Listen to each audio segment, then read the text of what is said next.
Ladies and gentlemen, may I direct your attention to something quite extraordinary. You are listening to Kayak Adventure Series. Kayak Adventure Series. This is where you choose your own adventure. You want to be offshore, you want to be shallow, you want to go up the You want creek, to have a kayak that is sophisticated. or a kayak that is simple. You get to choose your own adventure. Oh, looky there. That's a micro bag. I hope you brought the family. This is going to be wild. Hey, this adventure is going to be amazing.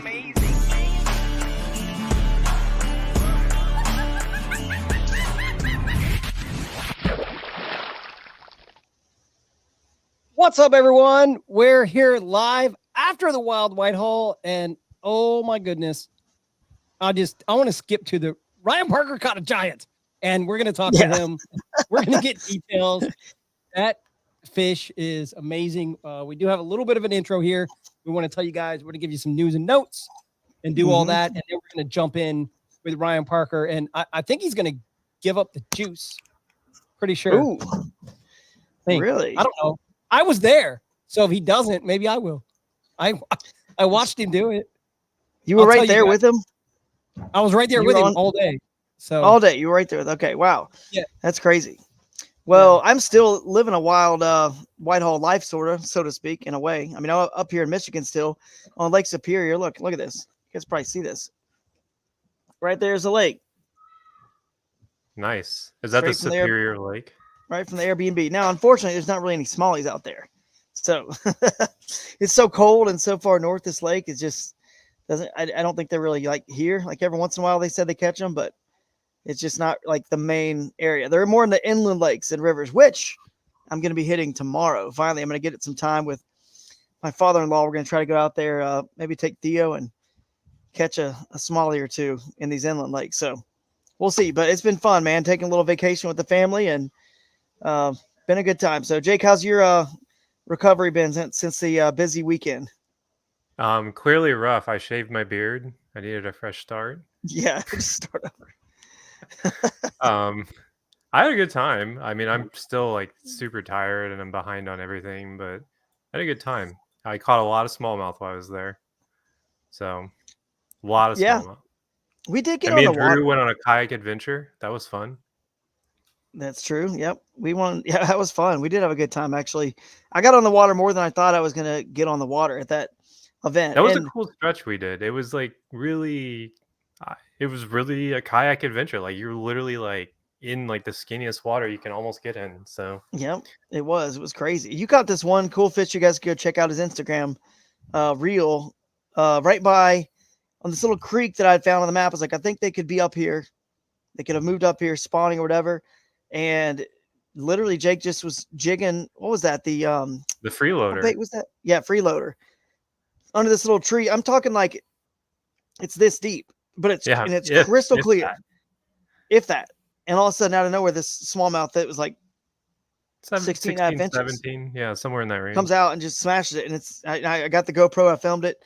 It was pretty cool. That was definitely an adventure. We had a good time. So it was a good mix of work and play for us. I'm always like stress and just I know I'm there so that you guys watching here, not you two, well, also you two, but more so the people watching are just, so you guys can have a good time. So I'm always like worried about everything else that's going on, have all these responsibilities and sponsors and tourism people, and it's overwhelming for me. But I actually still had a really good time and enjoyed myself. The city was super welcoming. Very welcoming. Wow. I loved it. I mean, they were there, they were supporting us. Everybody was there. Like they had like the main two people from the city of the Commerce, but then there was like other people that were just like, we're here, we're going to support you guys. They didn't know anything about kayak fishing, but they still showed up. Yeah. So yeah, that was cool. I will say this, and Bill, you can even pull this up on the website if you want. I didn't prep you on this, but the recap is up. We're getting these recaps up ASAP, guys. So go check out kayakadventureseries.com. It's the first slider that comes up on the main homepage. Our recap is done. Hank Vegian. Hank, do I say that right? I don't know if I ever say his last name. Vegian. I don't know. You know what I'm talking about. Hank is the man. He writes for so many different kayak publications. He writes for us, and he whipped up this recap right away. He calls Parker on the phone Ryan Parker here, and literally gets his interview, talks to Jesse in second place. I mean, gets it all. And then Jake, huge thanks to you, man, getting all these photos compiled together in one Google Drive document, and then boom, I just go in there, add the photos where I need to, and boom, You know what? there's the dumb basses. Look at that. Having a jet boat made finding those anglers super easy. Yeah, that was cool. And the New Canoe winners are there. That was exciting to see them. Some Bass U brunch Yeah, photos. she was so pumped because I talked to her. I did like a little interview after the fact, and she was telling me that like they kind of have like budget kayaks right now. Like, because I asked her, I was like, "Are you gonna keep it or are you gonna sell it? Like, what are you gonna do with it?" And she was like, "Oh, we have like hoodoos right now. We're gonna keep it. We're so excited to upgrade to this nicer kayak because that U10 is a sick kayak." Mhm. So I was It is. really excited for the kayak. Yeah, that's really exciting to see it go to someone who needs it. Is cool. I'm gonna add Exactly. that back, Billy, real quick. I'm gonna add this back just to show. Scroll down these galleries right here, guys. Are the on water galleries, and then even at the bottom, there's another gallery that's called awards, winners and awards. So if you're looking for a photo to use for your social media, for whatever, make sure you tag Kayak Adventure Series, hashtag KAS 2024, and KAS, and hashtag Wild Whitehall. And of And course, if you know now you we were can in a pull that off if photo you want now. and you don't see it, hit me up because we have it. Trust me. Yeah. So, Yeah, we got a lot of photos. Actually, some more even still coming, right? And we got another. right. I've A lot of got more I'll the add. I just wanted to get the good ones up and yeah, exactly. So it's up, guys. And then what else? Oh, footage. If you got any footage from this event, please send it to us. Hey, show them the link while you're on the page, Billy. it On should be up the top on the Epic up Edit. top. We Show them did the get link, some guys. How you submit submissions. footage. We did We get some want your footage. submissions.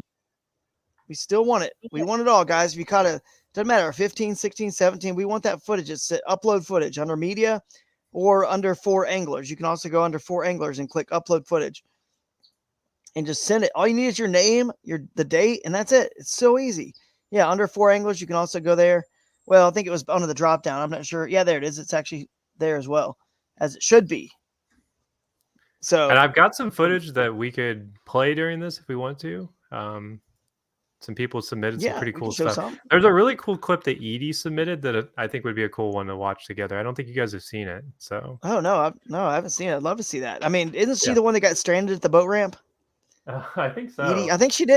Top female. She didn't make it back. She was there for 3 hours in the rain. She said, stranded at the boat ramp. She sent me the email, but she's safe. Oh and yeah, I she's saw that. excited. Yeah. Yeah, but she got stranded at the boat ramp and had a good event. So she is not complaining, other than the fact that she was bummed to miss the awards. But anything else from a Lions End perspective, the beginning here? I know you guys, we're going to touch this. Let's just let everyone know what's going on this show. Obviously, I'm here on vacation. I'm going to dip out a little early, try to help get the kids to bed. And we're, like I said, up on vacation. But I wanted to be a part of this. I wanted to at least congratulate Parker myself again. Right here, other than, he and I and Alex obviously on stage. That was a cool moment, but I want to talk to him a little bit, ask him a couple questions before you guys really grill him even further. And then at the end of when we get done with Ryan Parker, why don't you guys chat a little bit about Ozarkana and what's going to happen next week? We'll try to get Josh Booth on the show next week if he's available. But we're going to definitely hit up and start really, really getting excited and pumping up Ozarkana. And you guys can kind of dive into that a little bit at the end here. But I think other than that, just that, we can kind of roll into Brian Parker whenever he gets in here. He'll probably be in here pretty soon. He's right there. You guys say he's got, Yeah, I is can he bring in him here in already? now. Yeah, there he is. Yeah. He's in here. All right, He's let's in. do it. The champion, Ryan The champ Parker. is here. Yeah, he's here. Where's the hardware, man? He's muted. Oh, he's Oh, muted. he's muted. Here, I'll Hang on, unmute him. you unmute him, yeah. Oh, There we go. Am I here? Yeah, you're here, dude. Where's the trophy? Where's the hardware? It's in my basement, an hour away. Oh, okay. I'm at my buddy's parents' lake house doing some work, so I've kind of got the place to myself. And Nice. but it's this is where I grew up, so this is like it's kind of like a full circle thing. This is where I cut my teeth, learned to bass fish, and so yeah. you know how to bass fish? Cool. A little bit. No, it's on a lake that's 6 feet deep out here in Western Ohio, and there's not a smallmouth anywhere near me. That's crazy. We'll let That's you off on the hook brand. then. You don't have, yeah, he doesn't have hardware, but we'll let him off the hook since he's not at home with it, but I'm sure it's safe and sound. So, dude, how does it feel, man? Is it still like hit you yet that you won this cool new, national event? Yeah, it's definitely still a little surreal. It's sinking in, um, and yeah, it's kind of crazy to just like I put a lot into it, just fishing wise in general, and the amount of stuff I've learned about river fishing, lake fishing, whatever. But to kind of have it all come together and work in a tournament is yeah, it's kind of surreal. Well, yeah, no doubt. You guys chime in too when you got some questions, Jake and Billy. I'll start with this one. Did you know, did you know you were going to target river and smallmouth? Like, was that your primary thing? You just kind of focused on that. So tell Yeah. us about the pre-fishing and how you ended up, there in that section of river. Because it doesn't seem like you figured out, and this is a little foreshadowing. It doesn't seem like in the practice you knew about, or maybe you did really about the trout eating thing that was going on. But tell us how you ended up there. And obviously you figured it out in the tournament, but pre-fishing, let's talk about that real quick. Yeah. I mean, I had like before I ever left home, like I had it down to 2 bodies of water that I was going to fish. Bass Lake, which was only if the rivers blew out somehow, and then I pretty much just knew like Muskegon, Grand River. I'm not familiar with big rivers, so I just kind of X that one off. White River was it to me. It felt like it was going to be too small if a lot of people went there, so I just kind of picked the Muskegon, and then I learned that it was a tail race, so I started watching the Croton Dam gauge temperature like religiously for like weeks ahead of the event, and I think like a week and a half before it was dumping like 57 degrees, and I was like, "Ooh, these fish haven't spawned yet." Right. So as it got closer and closer, I think I saw what was that 60? I think it was like 64 degrees coming out of the dam. I was like, "Now's the time." Nice. I can and like Google Earth, you can see where the sand starts and where the rock is. So I kind of even had it narrowed down to just that, like I don't know, 14 miles down from the dam was where I really wanted to look. And I knew there were trout in the river, and if I know anything about smallmouth, it's that whatever's in the river, they're gonna eat. But Yeah, they're the like alpha. They're the yeah, alpha fish. yeah, they're Alpha aggressive. They yeah. Yeah. Wherever you're at. I mean, if it's the Susquehanna, it's shiners and crawdads. If you're, in my backyard, it's crawdads, rainbow darters, and whatever other darters are in there. So I kind of knew it, but I was looking for spawning fish. I was looking for that pre-spawn, post-spawn, or especially the spawning fish, which I found a lot of. Just it was a real pain to get anything to stay on the bed long enough to get them to bite. So in practice, I didn't do a lot of actual fishing. I just did a lot of looking because the water was so clear. So they're spawning in current, in some pretty swift current, it sounds like. Is that because they have no choice? They have no choice, or yeah, I think so. We definitely saw some in like the slack areas too. Like I think it was kind of a mix. Because I caught a few off the bed too when I was fishing that same stretch, literally that you wanted on. There were some beds, and they were kind of like they were in current, but it was like more of like the chill current. It's like where it wasn't Saturday, those beds were empty. I found them in practice, and I went back to them again like on Saturday, and I was like, shoot, like all these ones are empty now. And the ones I was still finding were, I don't know, 5-6 feet down, I think was about how far you could see down, but they were in the deep fast cuts, and they were in the undercurrent or the under eddies, like the undercurrent eddies. under all that fast current, and you could sit Mhm. there and like just look straight down. You're like, man, that's a And 19 or 20, and you couldn't get anything to stay there long enough for yeah, them to you eat it. actually came up with a pretty unique way to catch them in that current. Well, at Oh, least you one of did. them. Yeah. I well, I so my half day Friday, I found a little backwater that had a lot of largemouth in it. It was, I don't know, halfway up the Muskegon River. Um, it wasn't very big, and I caught a 19 and a half there in practice, and I kind of decided like, okay, that Friday, I know what I have sitting for me up the river with smallmouth, but if I can get some like kicker, 19, 20 largemouth, like that, that'll carry through the rest of the tournament. Um, the water dropping a foot definitely, I think, changed that bite, and I was just never able to relocate those fish, as that all that vegetation matted over. But because of that, it like the light bulb went off Saturday. I was like, dude, you still have punching weights in your boat. And I grabbed a 1 ounce tungsten Hmm. and put it on a baby goat with like a 3/0 hook. And I flip it down into the bed that I was like looking down. I'm like, I'm sure this fish is 19 at least. Um, and it bit it immediately. I was able to keep it in its bed. It bit it immediately. I set the hook and I tied a bad knot, and it busted.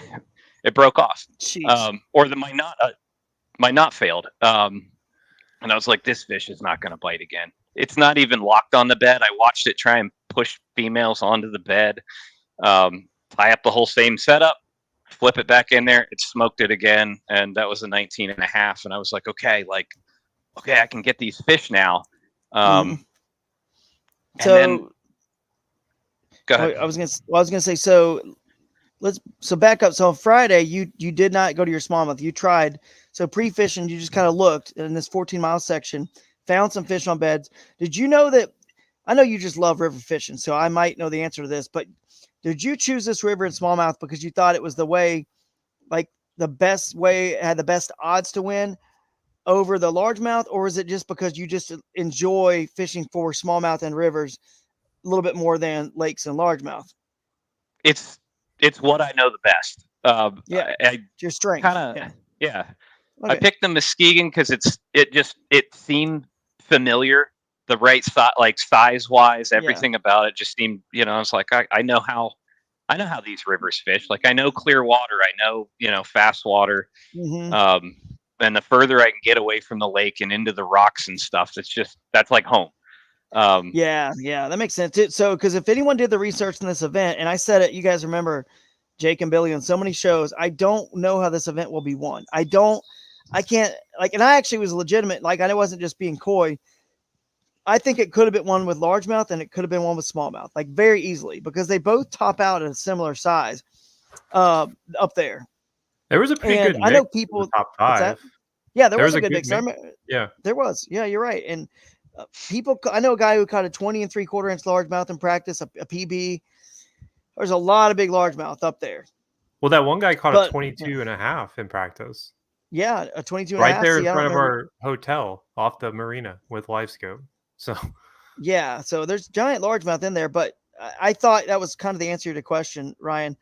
And you just love and enjoy that fish in that environment. So that's kind of why you chose that. And you also knew it wasn't like you were going to be at some disadvantage going because they both top out at a similar, and you just happened to catch one, which we'll get into later, that topped out about as big as you can catch in that area. You know what I mean? So Friday, what did you end up with? Where were you on the leaderboard? Do you remember where you were on day one on the afternoon sesh?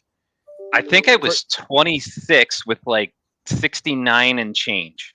Yeah. I was sub 70 inches, like just by a little bit, but nice. I normally I like if it was like a real 2-day event, like a Hobie or a Mhm. Bassmaster or something, like I'd have been sweating. Like it's like to just catch a check. But I knew this time. I was like, I know what I'm getting into, and it's better than what I started with here. Right. So kind of that was nice, that like half Friday, because I was able to gamble on that one spot. Mhm. And I did end up finding probably another 19 or 20-inch smallmouth on the way back with like 20 minutes left, and it bit 3 times, just never got the hook. Oh, on Friday. You So really did any of needed your to, you Friday would have fish? really padded the stats then. You would have had Oh, a you would have really, commanding yeah. victory. I mean, I think someone could have hit 100. I'll say this because you looked mostly during practice. I fished a little bit. I know I talked to so many anglers, one on one. Not going to say anything to any other anglers that were, I mean, like giving me the look, and they're like, "I'm on them," like I'm on them, and they were like being like, you know what I mean? Like they were nervous about it, but they were like, "Oh yeah, they're." And people were saying, 18s and 18s and halves are going to be a dime a dozen at this tournament. Like I really like people in practice were catching the fish were biting where they could have had 100 inches or near there, 95 to 100. And people were saying it might take 103, 105 to win this thing. But the bite wasn't that great on Friday. Saturday, it got a little bit better. But I think people either A, wore some of their fish out, or just the bite wasn't as good as it was in practice because everybody in practice was smashing big fish. So did any of your fish from Friday end up on your 5-fish stringer? None of them. Yeah, none of them. None of them. So The water being up, like I caught some fish during practice. I was hitting like mid 80s without trying too hard, and I kind of just put my baits away, just quit fishing altogether because I was like, I can see the fish in the river, so Yeah. why catch them? Well, I'm not going to beat them up, I'll save them for Friday or Saturday, really. Wow, this sounds eerily similar to, I mean, a lot of stuff I've always talked about on some of my podcasts after some of my wins, like in pre-fishing, skinny water, shallow water, areas that aren't like some offshore hump that's got a school of 100 fish. I've always said, maybe you've listened to some of my stuff. I don't know, Ryan. But like I just looked in pre-fishing. I catch one fish or two fish and that's it. And then I stop and I look and I look and I look. And then, but what's crazy, what this sounds similar is 10 killer, Bassmaster. Largemouth in a slough, a backwater slough. You said you had that on Friday, and you went there. I would start there, get fish, and then I was scared, quote unquote scared, in a way, with how clear the main river was, and it was in the 50s there, probably maybe pushing high 50s, but very similar, crystal clear, and giant smallmouth were in there. If I could just somehow freaking get them to bite, and it sounds like this was your task on this adventure here. So Saturday. Moving into Saturday. So now, what was the game plan? So just walk us through that day, kind of how it went. I mean, did it happen early? Was it later? I fully expected it to happen early. I actually thought that, like, if I'm going to do this, the way the bite had been going, I was like, in the first 3 hours, it's going to happen. And I think I had 2 bites in the first 3 hours. I think I put 2 fish in the boat and like small culls. Was Billy still in them all? Actually, one was an 18. So that wasn't a small call, but Ryan Parker. but it was not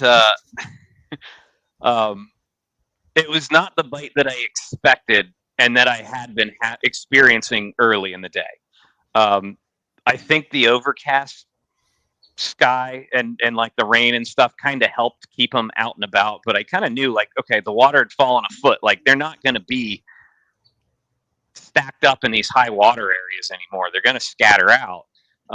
And my mind was still on the bed fish, all the fish congregating around those spawning areas. Like, let's see. And so that was my focus, like where I was finding those deeper beds. That was a lot of my focus for really the first half of the day. But the water was different. The level was different than any of your practice days in this river. They dropped probably a foot and a half. Okay. Yeah. So you have a new puzzle to solve now, basically. Yep. Start from scratch because it's not the same. When they drop a water a foot, that's a whole other ball game because they don't feed as well when they, they stop generating, at these dams. So that is tricky how you're able to pull this off with no real, I mean, obviously there's still current. They got maybe one going or whatever. They got a lower number of generators, but that's crazy. That's wild. So then so you got an 18, which probably ended up on your stringer in the morning. So at least you got one good fish. So now you need 4 more. How'd you end up getting those 4 good ones to fill out that 93 and a quarter? Well, hold on. So the 18 was not first thing in the morning. So, because I was fishing with Parker, he had things figured out, like you talked about.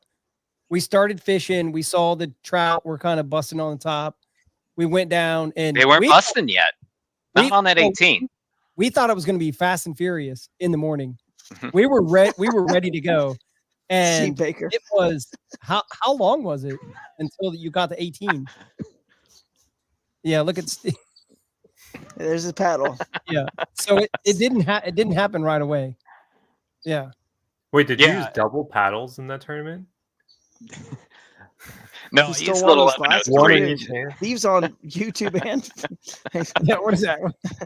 Is that the like Justin the Hoyt. bike one with the has anybody Now, I seen know that? Drew was crazy pedal about kayak? paddling upstream, but I've never seen somebody with the double paddles like that. yeah. Like Where were we? skiing upriver. All right, so the But the, 18 was Yeah. The 18 was, we'll call it, or it was in that 3-hour window. The 18 was in the 3-hour window, but like next thing I know, like 10 it's like 10:30, and I was starting to sweat. I was trying to figure it out. Like he's almost like- gonna go micro bag it, dude. It's like he's starting to sweat. Hey, what was the 18 caught on? Everything except for the 19.5 was caught on a 6-inch mag draft. Okay. So I caught a lot Okay. of my fish on that stretch on mag draft as well, including a trout. there you go. Cannibals. Trout on trout violence. So you're just going big or going home, and again, it so mirrors that 10 kilo tournament. I threw that. It wasn't a mag draft. It was the Zal Dangerous one. It's basically the same thing, right? Yep. I chunked it up there and caught that 20. What was that fish? 22-inch smallmouth, I think, wasn't it? I caught her 21.25. 21.25. So yours was a little bit bigger. We'll get to that in a minute. But yeah, that's just crazy how wild, like how similar this is, man. These two rivers and how it played out for you. So after the 18, 3 hours go by, you're getting nervous. The water never kicked on. You just somehow got to a different section or just figured it out. After that 19.5, I was able to get that one off the bed with that 1 ounce punch weight. Okay. But after that, kind of pushed up into a really shallow stretch. And I was sitting on the bank. I was like, we were waiting for like race canoes to go by, like a whole. Mhm. It was. We got waked out by canoes at one point. And at some point, I was Dang. like, I just have to motor up. Like I can't keep fishing with these guys coming through. And it was just like a never-ending stream of canoes. Were there a lot of drift and- boats on that section as well? Yes, there were. And as I'm sitting on the bank, I'm like, okay, the canoes are done finally. Like, let me get a granola bar, a banana. Yes, I had 2 bananas in the boat. That missed. Like, it's not super. Like, I don't know if cancels they it out. cancel. Is cancels that it how out. that works? Yeah, the second banana cancels the first one out. You're good. But What happens? The, if you eat one? It throws I the balance. ate one right there, right before I caught the 22. So I only had one in the boat then. So, Yeah. Okay. Well, but I'm watching this drift boat come through, this fly fisherman, and he's casting out in the middle of this, foot and a half deep, shallow stretch, and I can see pockets in the grass, just fast water, and that's the only spot he was casting in. He comes down through the next rapid, through into the deep bend, and just kind of gets on his oars and just starts blowing through it. Like, this isn't where the trout are. And I just kind of hucked the cast out in the middle and just started winding it back, and it just, like, I don't know, halfway back across the river, it just stopped. And in my head, I was like, oh, that's it. Like, I'm snagged on a rock. And it's like, but I set the hook, because at this point I'm setting the hook on anything that stops my bait. that's how the bite was kind of happening anyway. Like, if they were going to eat that big swim bait, they were going to get all of it. They folded over. I had 14s that had 5 inches of that bait in their mouth. So I knew anything that wanted it was going to eat it. So it stopped. I swung on it and it just stopped. And I was like, oh man, like, snagged. And I look over and I see the fish roll sideways. And I was like, oh my God, that's the biggest smallmouth I've ever seen in my life. And I didn't realize it even had my bait at that point until I realized it was pulling me into the current. I was like, oh, holy cow. Like that, that's what just stopped my bait. Fortunately, it's, 20-pound fluoro. So, I mean, I just horsed it into the, netted it. It had, I think I could see this, like the line tie. out of its mouth. It had the whole thing. Perfect. Um, And that was the 22. that was a 22. So And that's your second good fish. 18, then the 22 came, and then later was the 19 something on the bed. 18, the 19 and a half, Oh, then the 22. Gotcha. Um, that's you right. had Yeah, a you rat talked about. on your stringer, right? You had like a 14 and a half. Yeah. So, like, not, if you not would have at the caught end. that 20 you talked about, you could have actually have made that push to 100 inches. So, like, it was I think definitely. my smallest by the end was, I think, 16 and a half. Was it? Okay. Yeah. Probably got 'Cause that I- standing like- somewhere we can pull up. Like the 22 was like the light bulb, or it was the start of like, it was like the first piece of like the real Right. puzzle of how I can get bit. Because I think the 22 was like my fourth fish of the day. And when the trout really started rising in that shallow water, it actually gave me a target to throw at. Like if you've never seen trout rise, it's really subtle, especially in fast current. So it's like, it's hard to coach anybody on how to see that. I used to fly fish a lot. And so it's something that I've kind of trained my eye for, years ago. And when I picked up on that, it was no longer kind of blindly fan casting these big, shallow, fast water flats, because I knew wherever the trout were, the smallmouths were right behind them. They were just waiting for them to grab stuff and get sucked into the current. So it actually gave me a target to cast at. And I went, and I think the last 3 hours, I doubled my catch rate. I caught a 17 and a half and another like 16 and a half, 16 and I think it was a 16 and a half. But hey, well, let's hold on. Let's take a look at that. The second one you got, the 19 and a half. Well, I recorded a little video from my cell phone. You didn't have a GoPro running, but this is never before seen. So world first. Let's take a look at this. Nice. Well, what are you doing to that fish, man? I'm checking my photos. What I'm doing. Oh, there it is. Trying to take a picture down his throat. It's about time. beautiful. Sticks to his glove though. Picture's good. Yeah. Let go. Stuck on my glove. All right, that was Wow, the that's second cool. one. So an 18 and then the 19 and a half on the bed. And then the third big one was the 22. And I also want to add that Parker's pretty cool. He's a good friend. We were switching back and forth where I was in front, he was in front, and we had basically just switched.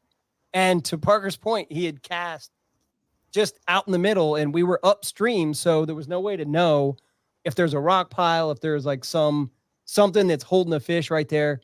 And he cast up and he doesn't have video of it, but I saw it. The fish cleared the water. So imagine me behind Parker and I see him set the hook. And then I see this 22-inch smallmouth come completely out of the water. Right. I was like, That's you've got to be amazing. kidding. So that was you a guys were, rough day on my heart.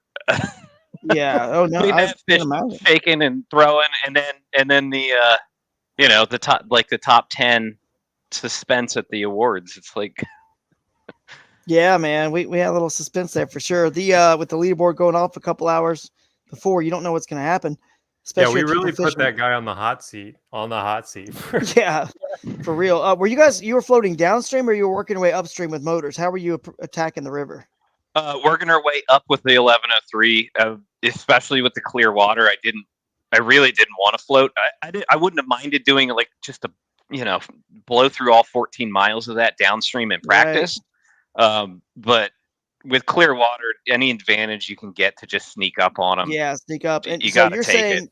you won the Torpedo individual division of the Kayak Adventure Series Wild Whitehall event with a Torpedo 1103. Yep. I mean, there you go. That's how you do it. Clearly, that's what made it happen. Bill, you had one too. So we had I two batteries. specifically, Yeah, we both had two batteries. Yeah. Yep. I specifically brought my CK2 because of how efficient that boat is with the 1103. Like I knew even running the rivers, I was like, I can go faster and further on a battery with this boat because I don't load it enough to even float the upper pontoons of that thing. So it just, I think even up current, I was getting like 4.8 if I wanted, 4.8, Right. almost 5 most of the time. And what a lot of So you people had don't multiple realize, batteries. that river has a lot of volume. Like, Yep. it's not like it's a bunch of crazy rapids. It's just consistent volume at a high speed. Constant. Like, you're just constantly pushing up, constantly pushing up. Like, even in a jet boat, you're not staying in position, because I went out in a jet boat on Friday to take pictures, and like it is just coming at you. So like, you need a boat that'll cut through that water and go upstream. And I think you made a good choice. I mean, I had my CK2 with me there. I didn't take it in anything like that. Like, I took it on the White River, which is a lot more tame. But I was, having seen that water, I was like, oh yeah, now I see why he brought that boat. Like, it was a good call. Yeah, it's crazy. That really is eerily similar. Like multiple battery. You guys both loaned me a Torpedo battery for that 10 killer tournament for Bassmaster to have multiple. And you guys have multiple batteries on. Obviously, not as many as I had, but you got multiple batteries. You're going upstream in this clear water, catching these smallmouth with the swim bait. It's the same basic water temperature, clarity, all of it. It's crazy. Like, that's cool, man. That you guys got to experience that, and it definitely sounds like it was wild. So how did you finish out your day? I mean, you got the like we said, the 18, the 19 and a half, and then the which was on the, you said on a goats, Z-Man goat. Yeah, the White- 19 and a half. yeah, with that baby tungsten goat, weight. baby goat.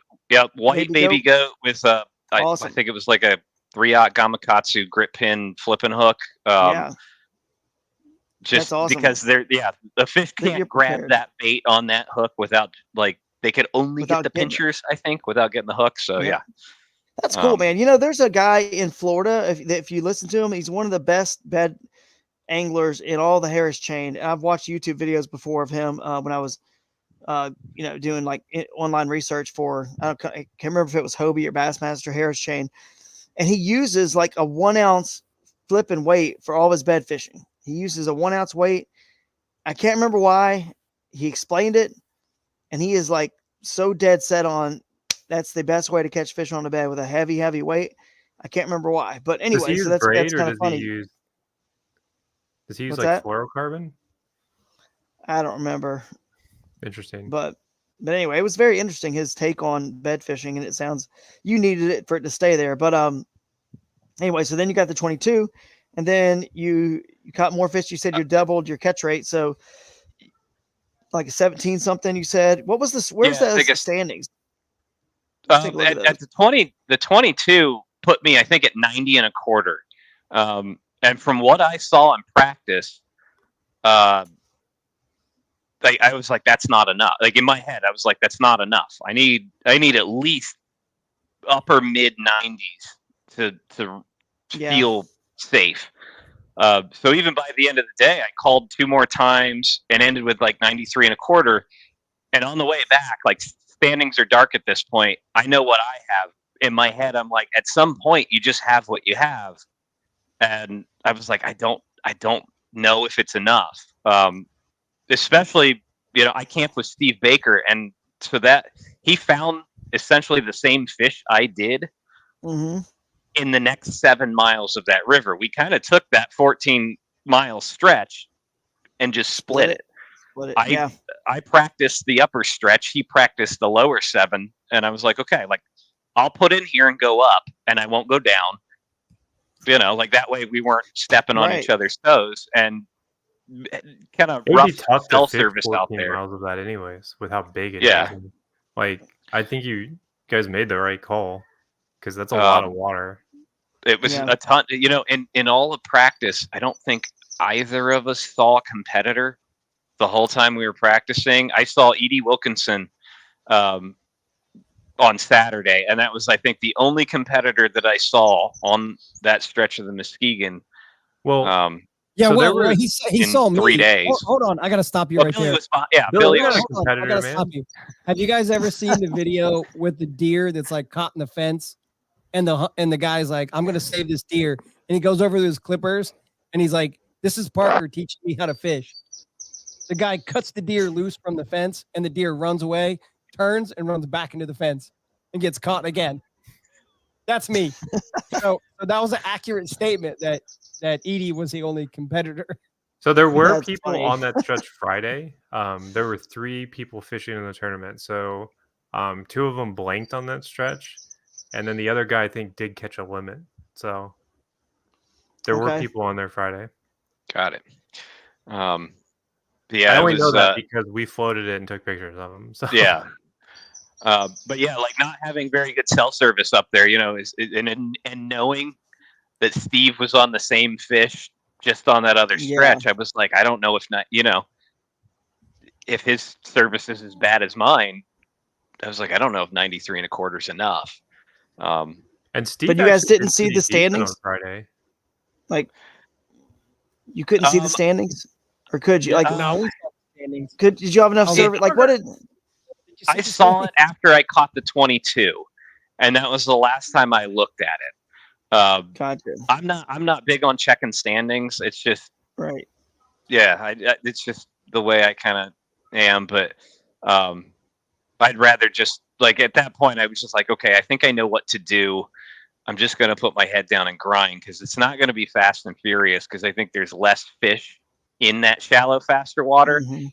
But I determined like these are the fish that are going to eat every single time. Because that's the only reason they're in that shallow, fast water. It's not a resting spot whatsoever. It was Right. fast water. Yeah. So So I bet you weren't Yeah, I really mean, getting if you bit unless you were in that area, that swift water, yeah, because they dropped it it. was There probably wasn't. Yeah. once I Go ahead, once I Jake. Sorry. realized where the feeding fish were. It was I would blow through the faster holes. I was looking for fish on beds. I had that Mhm. 1 ounce weight because now it's like okay, now I have something that I can get bit on. And if you've ever fished for a smallmouth on the bed, they're pretty dumb. Mhm.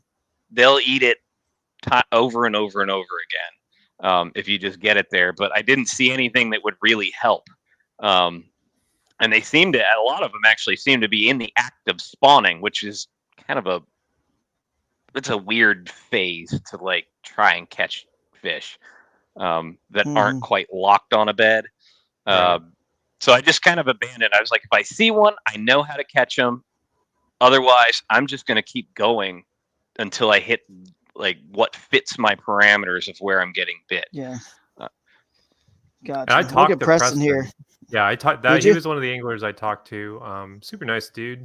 Seems like they had a good time, but that was one of the things I was like, yeah, you almost really need a motor for this because I caught him floating down, because I believe I want to say he was in an outlaw floating, and I think that's a tough float. Like I think going upriver with a motor is really the best way to kind of fish that stretch. So Mhm. I mean, it can definitely be done in a float. Don't get me wrong, but Float trip. I Yeah. think Downstream with a drag chain.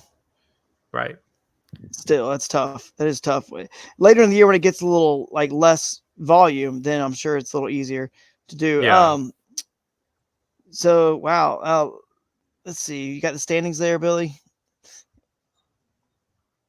Yeah. So your smallest was a 16 and a half. So still a good fish, and but I mean, the if you would have standings were caught that pretty one that was close there. 19 or 20, you would have been There's a pushing lot the of upper log jam in 90s. that 87 to 88 range. And what's Hmm. interesting to me is a lot of those guys were on White Lake, right?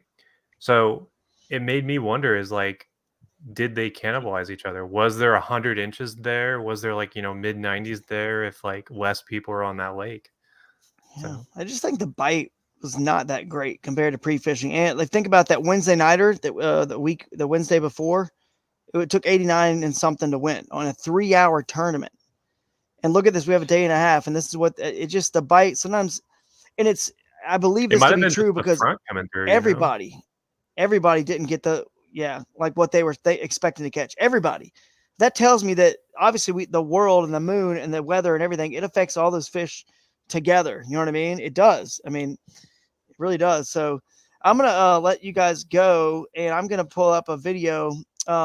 You guys should roll through those team standings, roll through just whatever some of the main highlights, I have and a then keep video too that we can grilling. play before you go that I think Drew will enjoy. Yep, So let me know when you yep. want me to I play want to that. see it. See anything you You want got, to do and it then now? All right. what is So it? this You is said, actually yeah. to set this up. This is on the same general area as Mr. Parker was on. This is a clip that was submitted through our portal by Edie, and I think it really is just, I don't know, it made me happy watching it. So let's cue it up.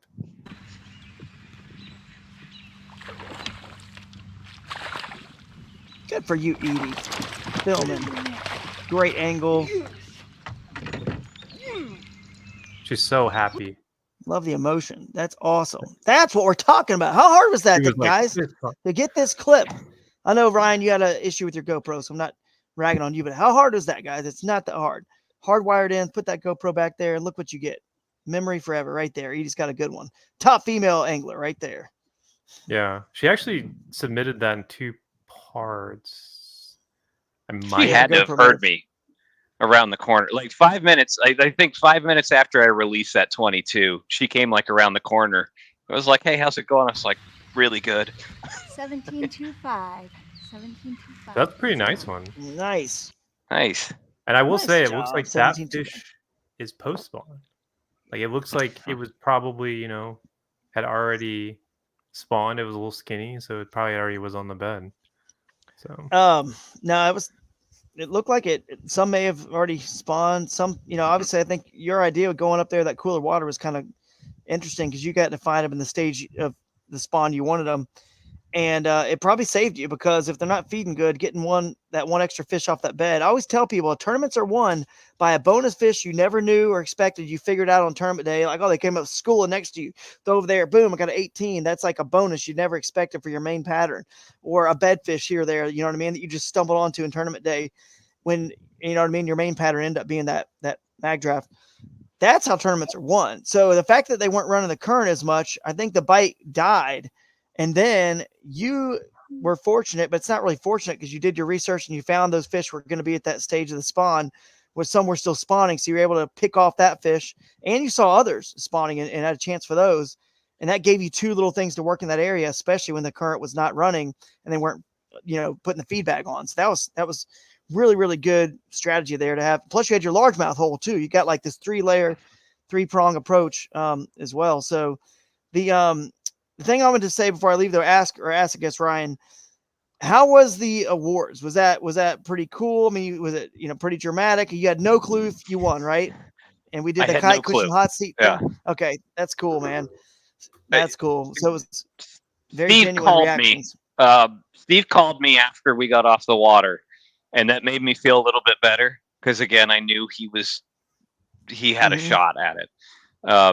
And so when he called me and kind of told me, I was like, okay, I feel a little bit better, but I'm still like even going into it ahead of time, I was like mid upper 90s is at least going to have a shot. So just being, sub 95, I was still kind of in the dark. Didn't quite know where I was at there until we're down to the last 4 or 5 people to call up. So like my heart was just pounding the whole time. Cool, man. It was a good show. It was. I know, like, Billy, Jake, what do you guys think? I think it was like from the first one we did, now having some experience, I think this one was, way better in terms of our presentation, all that. We still have things that were some kinks we were working out, but man, it was exciting. You guys did a great job. We definitely were way more prepared because like Billy was able to sit down and I'm like, don't worry, it's done. And he was like, great. Like, and what I mean by done is like I already put the fish in, which, believe it or not, is a super time consuming process. Yeah. So last time we decided to wait till the last minute. Jake does so much work. He did so much work on this one and the last one. Crushed it. It's both you guys, man. You crushed it. We need the anglers just to get a little bit more footage for us. I mean, look how many fish were caught that were 17.5, 18 inches, and how do we not have just a cell phone shot of them like that Russ Snyder clip? Just saying, Billy bailed 18, Ryan out. He really did. He bailed him out. Got pictures with the pictures and the video of the release. You guys should show those pictures for sure. Show those pictures. And but I will say this before I leave. I had a fun time there. I'm going to share this video again. I showed this at the theater, but we'll show it again for those who weren't there. Let's see if I can get this going here. So I couldn't show this until afterwards. So I didn't want to give away anything, but I was on a river as well in the area and caught some good ones. Here as I adjust my camera. All right, guys, Kayak Adventure Series, Wild Whitehall. It is definitely a wild place out here. I'm getting a little bit of time on the water myself. Can't let you guys have all the fun. And turns out there are some pretty nice fish in this area. This is a 20 3/4, maybe touching 23/4 almost. I think I might have got her to touch. So 20 and a half, if not 3/4. But man, what a beautiful fish. This area is unreal, and this tournament is going to be wild. Let's let her go. So, anyway, so we let her go here. She kind of swims off eventually here. Can let her breathe. She's whipped. There she goes. Undisclosed She takes off. river in There she is. Michigan. Come on, take off. There she There she moseys goes. along. So, and that was a beautiful, beautiful section I was on. And I lost another one. Jeff Little has it on video, guys. I lost another 20-incher. I caught an 18 and a half. And honestly, they were blowing up my top water. I just could not stop throwing it. And I switched to spinnerbait for half an hour, and every single spot that I was getting bit on the top water, I got bit and caught every fish. But then I went back to the top water, and somebody of them would blow it out of the water, the Chapo. But I didn't care because I knew people were fishing a tournament. I didn't really want to like just sting every fish. But I was like, all right, whatever. I just want to see big blow-ups. And like I said, that was the same pre-fishing days that everyone else said they were smashing them. No doubt about it. If I would have been throwing a chatterbait or a spinnerbait and really wanted to catch this fish with that 20 3/4, the other one I lost, it was 20. And 18 and a half I caught, and others that were in that 18 to 20. I felt like I could have had mid upper 90s, if not pushing 100 inches on that one half day of fishing that I did too. So they are in there. Whitehall is an awesome area. I'd love to go back sometime. I think we could hit that kind of almost 100-inch mark there. But maybe we'll get back there. I would gladly go back. I had a blast. Yeah, I would love it. I caught fish on my first 3 casts in Michigan when Drew and I went. Yeah, literally. it was awesome. I think 100's easy up there. Yeah, I do too, man. I think it just didn't quite. I think I know what I 3 weeks I know what I earlier. saw in practice, and I was a little reserved with it, ahead of time, as most of us are. But I felt like I could get 90 inches out of that stretch of river because I saw, mid 80s in about every corner of that river. Every tight bend had mid 80s to 90s in it. And all the rivers and all the lakes too. I'm telling you, people were I heard someone say to me, it's going to be one here at X. I'm not going to say the lake, but I could, because they said I literally heard almost every single lake on that whole thing and every river like mentioned. I'm serious. They were all like, I caught a 20 something out of this. I caught a 19 and a half and a 21 over here. I'm like, I'm here at all these different places. So I'll run, let you guys finish up whatever, a few minutes left or whatever y'all going to do. Probably stayed on here longer than I should have. The kids are probably going crazy behind me. If not, maybe even they're asleep. So who knows? But man, Ryan, congrats again. Billy, Jake, good job, guys, man. I appreciate all your help. And you guys don't get enough credit for how hard that whole presentation is. And I really appreciate you guys big time, man. I can't wait for Ozarkana. So we'll see how it goes. Billy, I think, is that the one you're going to be at home running the show from home, and Jake and I will be there? Yeah, we're going to see how that works out. We'll see how that works. Yeah. All right. We need those Moyak boys to sign up. Let's see if Moyak guys, let's see if somebody can break 93 and a quarter, because let's have a little Michigan Ozarkana battle here. I mean, heck, you could even obviously break the Georgia score, but I think that's gonna be a lot tougher over there in Ozarkana. But I think 100 inches is doable. I've seen some of the tournaments on a couple of those water bodies lately, and I'm like, oh, interesting. There's been some 20 bags on some of these tournaments coming out of them. Yeah.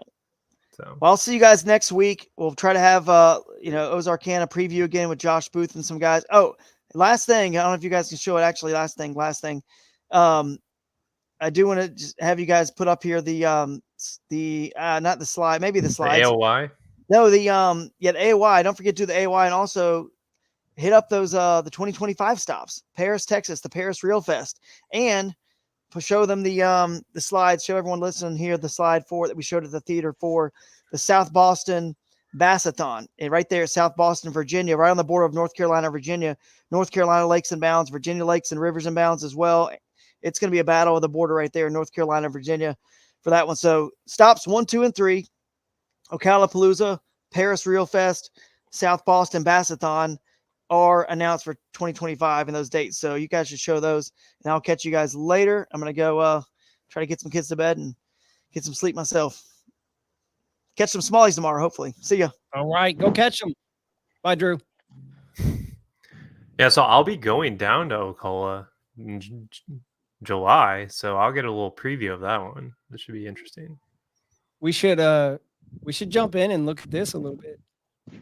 No surprise, right? It's not a surprise. Ryan Parker in first place, 2 events, 184 points. Weicker, Alex Rudd, Dustin Hoy. This is fun. It's fun. And then we also wanted to Billy's on there. Billy Billy's there? Chambers, right there at I'm on eighth. eighth place. Yeah, Billy, you sure you're not coming to Ozarkana? You gotta I know. keep climbing, man. I know. Dang it. I got a spot for us. Are you going, Ryan? Yeah, I'm signed up already. Okay. That's my home waters. Yeah. Okay. Steve Baker's on there, Travis Von Newman. Like it's Ramon. You know what? I wanna throw this out there to you guys. We should I know Alex, Rudd, and Drew are the show for the live. We gotta get Ramon on stage. How do we make that happen? Dude, you guys missed it. You didn't come to the brunch and you didn't see what a team player he was. Not only did he make the brunch, he asked the most questions and he asked good questions and he was like really involved. So when the seminar goes live, you guys will get to see his engagement. So Yeah. it was cool. The other thing we wanted to talk about a little bit was the crocagator, right? Right. It's important. So we do like 15% payout, but we're gonna do 20%. Don't listen to anything I say. Here, I'll explain it. I got you. Yeah, there could be 5 additional people that get paid So out. depending on how many people sign up for Ozarkana, Crocagator is donating $500 extra so that we can pay out that many more places out of the money. So typically, let's say we get 100 people, we would pay out what?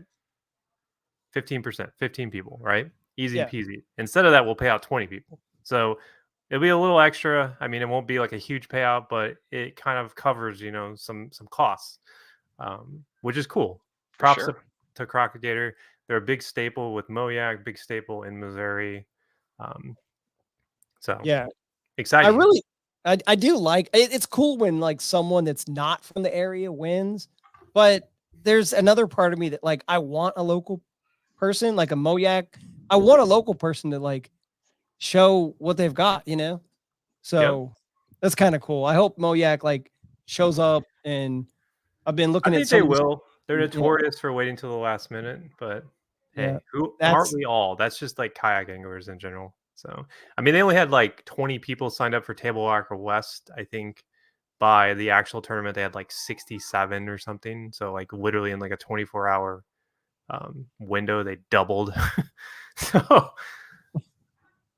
I think about that all the time. Like when I'm doing my map study, like looking at some of the smaller creeks that I'm like, I don't know if it's worth the gamble. Like if this was my home area, I'd know, like I fished some pretty small creeks in and around central Ohio and catch some giants, but I've learned those rivers and those creeks so well that I know where to go and how to do it. But yeah, like the local knowledge, if you've got it, just sign up. when it Like comes to this event in Ozarkana, and I'm just talking in complete absolutes, no knowledge on it, it is literally any of those waters will win this tournament. You can't pick a river, lake, stream on this that's going to be bad. Now, obviously, you gotta decide if there's going to be crowded, if not crowded, too many people, fish your strengths, etc., etc. But I think all the waters inbound on Ozarkana has the potential to just be fire. And I will point out, this is going to be a little bonus for you guys who like catching extra species. It has been confirmed that in the southern regions of some of our inbound waters, snakehead have become in the waters. Like they've caught 9 snakehead the last 2 weeks down south of Wapapello, Mingo, Duck, whatever it's called. They've been catching snakeheads. So I don't know if that's a good thing or bad thing. Some people like them, but bonus fish for you guys that are looking to catch a snakehead. I've never caught one, so yeah, me either. So. Yeah, if you want to increase your, we talked about it before, but increase your social media presence, catch a snakehead, release it, record it, put it online. Don't release it. Don't release it. The DNR is going to be mad if you do that. Make sure if you do catch a snakehead, everyone will be mad. I didn't know.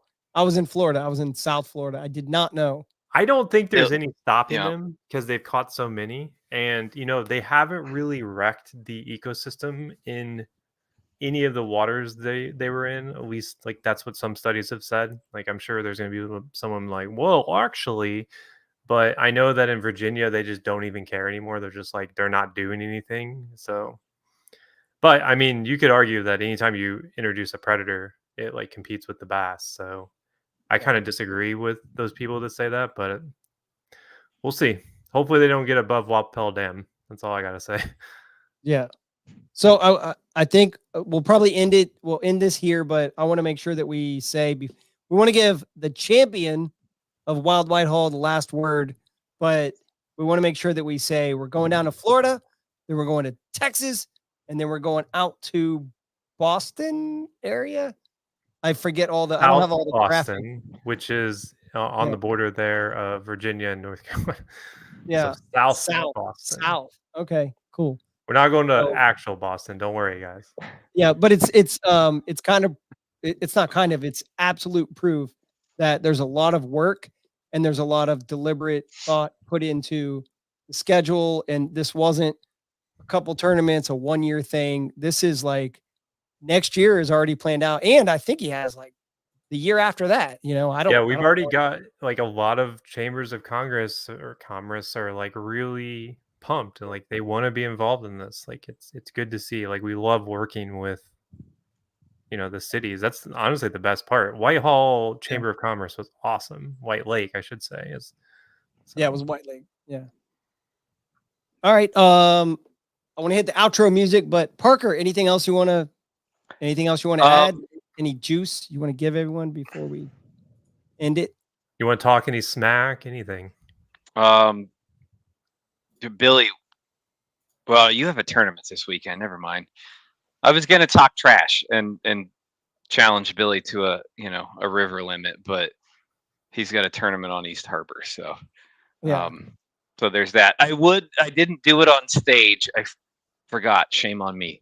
I wanted to say thanks to my wife for holding down the fort while I'm gone, doing these things for a couple days and handling the kiddo and stuff. As always, a big shout out to Loveland Paddle Sports in Southwest Ohio for having me on their team and supplying me with everything I need to get up or down a river.